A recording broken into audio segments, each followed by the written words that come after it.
భారత ప్రధానమంత్రి నరేంద్ర మోదీ సెషెల్స్ పర్యటన అనేది కేవలం రెండు దేశాల మధ్య జరిగిన సాధారణ దౌత్యపరమైన భేటీ మాత్రమే కాదు. హిందూ మహాసముద్రంపై ఏ ఒక్క దేశం ఒంటరిగా ఆధిపత్యం చెలాయించకుండా భారత్ తన రక్షణ పరిధిని విస్తరించుకోవడానికి వేసిన అత్యంత వ్యూహాత్మక అడుగు. చైనా దీనిపై అంతలా ఉలిక్కిపడ్డానికి ప్రధాన కారణం సిసెల్స్ దేశంలో ఉన్నటువంటి భౌగోళిక స్థానమే. ఇక ఈ చిన్న ద్వీప దేశం దాదాపు 14 లక్షల చదరపు కిలోమీటర్ల విస్తీర్ణంలో ఉన్న భారీ ప్రత్యేక ఆర్థిక మండలిని నియంత్రిస్తూ పర్షియన్స్ గల్ఫ్, తూర్పు ఆఫ్రికా, దక్షిణాఫ్రికా, ఇండో పెసిఫిక్ ప్రాంతాలను కలిపే అత్యంత కీలకమైన అంతర్జాతీయ సముద్ర రవాణా మార్గాల మధ్యలో కూర్చుని ఉంది. ప్రపంచ వాణిజ్యానికి, ఇంధన రవాణాకు అత్యంత కీలకమైనటువంటి మెజాంబిక్ ఛానల్, అలాగే కేఫ్ ఆఫ్ గుడ్ హోప్ వైపు వెళ్లే ప్రతి నౌక ఇక్కడ నుండి వెళ్లాల్సి ఉంటుంది. అంతేకాదు, సిషెల్స్ దేశం హిందూ మహాసముద్రంలోని రెండు అత్యంత శక్తివంతమైన మిలిటరీ స్థావరాల మధ్యలో ఉంది.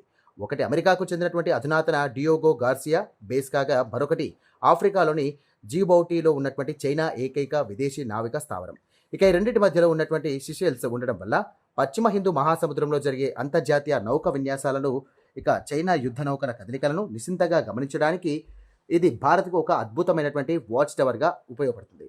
భారతదేశ ఆర్థిక ప్రయోజనాలు, ఇంధన భద్రత మరియు ఈ సముద్రటువంటి మార్గాలపైనే ఆధారపడి ఉన్నాయి. కాబట్టి భారత్ దీనిని తన పొడిగించబడినటువంటి రక్షణ వలయంలోని ఒక ముఖ్య భాగంలా భావిస్తోంది. చైనా లాగా అక్కడ బలవంతంగా పెద్ద మిలిటరీ స్థావరాలను నిర్మించి వివాదాలు కొని తెచ్చుకోకుండా భారత్ అత్యంత చాకచక్యంగా సిసెల్స్ దేశంతో ఒక దీర్ఘకాలిక భద్రతా భాగస్వామ్యాన్ని నిర్మిస్తోంది. ఇందులో భాగంగానే తీవ్రప్రాంత నిఘా రాడర్లు నెట్వర్క్, అలాగే డోర్నియార్ సముద్ర నిఘా విమానాలు, వేగంగా దూసుకెళ్లే పెట్రోలింగ్ నౌకలు, హైడ్రోగ్రాఫిక్ సహకారం, ఇంటెలిజెన్స్ షేరింగ్, నావికాదళ శిక్షణా కార్యక్రమాలను కూడా భారత్ అక్కడ ఏర్పాటు చేసింది. సిసెల్స్ దేశానికి స్వతంత్రంగా సముద్ర రక్షణ చేసుకోగల సామర్థ్యాన్ని పెంచుతూనే మరోవైపు భారత్ తన ఆపరేషన్ నిఘాను పశ్చిమ హిందూ మహాసముద్రం లోతుల్లోకి విస్తరించింది. సిసెల్స్ లో ఉన్నటువంటి అంతర్గత రాజకీయాల వల్ల అబ్జెక్షన్ ఐలాండ్ ప్రాజెక్టు వివాదంలో పడినప్పటికీ భారత్ మాత్రం ఆ దేశ సార్వభౌమత్వానికి భంగం కలగకుండా ఈ రక్షణ వ్యవస్థను మెయింటైన్ చేస్తోంది. ప్రస్తుతం మోదీ పర్యటనలో భాగంగా జరిగినటువంటి ఒప్పందాలు వ్యూహాన్ని మరింత బలోపేతం చేశాయి.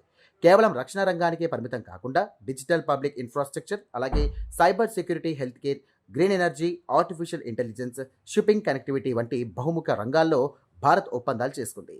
ఒక దేశాన్ని మనోవైపు తిప్పుకోవాలంటే గనక కేవలం సైన్యం మాత్రమే సరిపోదని, ఆ దేశ ఆర్థిక, సాంకేతిక వ్యవస్థలతో ముడిపడాలని భారత్ గుర్తించింది. ఇక సాఫ్ట్ పవర్, హార్డ్ పవర్లను కలిపి వాడుతున్నటువంటి భారత్ మహాసాగర్ అనే సముద్ర వ్యూహం ద్వారా ఆగ్నేషియా నుండి ఆఫ్రికా తూర్పు తీరం వరకు కూడా ఉన్నటువంటి అన్ని సముద్ర దేశాలను ఒకే తాటిపైకి తీసుకొస్తోంది.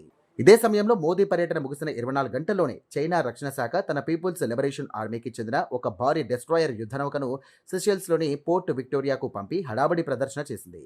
సిషెల్స్లో ఇక మౌలిక సదుపాయాలు, మత్స్య పరిశ్రమ, పునరుత్పాదక ఇంధన రంగాలతో ఇక తాము చేసినటువంటి పెట్టుబడులను గుర్తు చేస్తూ బీజింగ్ పెద్ద ఎత్తున పబ్లిసిటీ చేసుకుంది. ఎందుకంటే జిబౌటి నుండి పాకిస్తాన్, శ్రీలంక వరకు భారత్ను చుట్టుముట్టేలా చైనా నిర్మిస్తున్నటువంటి స్ట్రింగ్ ఆఫ్ పెరల్స్ వ్యూహాన్ని సిషెల్స్ చాలా కీలకం. ఇప్పుడు భారత్ అక్కడ పట్టు సాధించడంతో చైనా తన ఉనికిని కాపాడుకోవడానికి పాకులాడుతోంది. అయితే చైనా లాగా అక్కడ సామ్రాజ్యవాదాన్ని విస్తరించడం భారత్ లక్ష్యం కాదు. హిందూ మహాసముద్రంపై ఏ ఒక్క దేశం లేదా చైనా లాంటి శక్తులు ఏకపక్ష ఆధిపత్యాన్ని చెలాయించకుండా అడ్డుకోవడమే భారత్ ప్రధాన ఉద్దేశం. మోదీ సిషెల్స్ పర్యటన ద్వారా ఈ ప్రాంతం ఎల్లప్పుడూ మల్టీపోలార్గా ఉండేలా, చైనా బెదిరింపులకు లొంగిపోకుండా ఉండేలా భారత్ ఒక పటిష్టమైన వ్యూహాత్మక రక్షణ కోటను నిర్మించింది.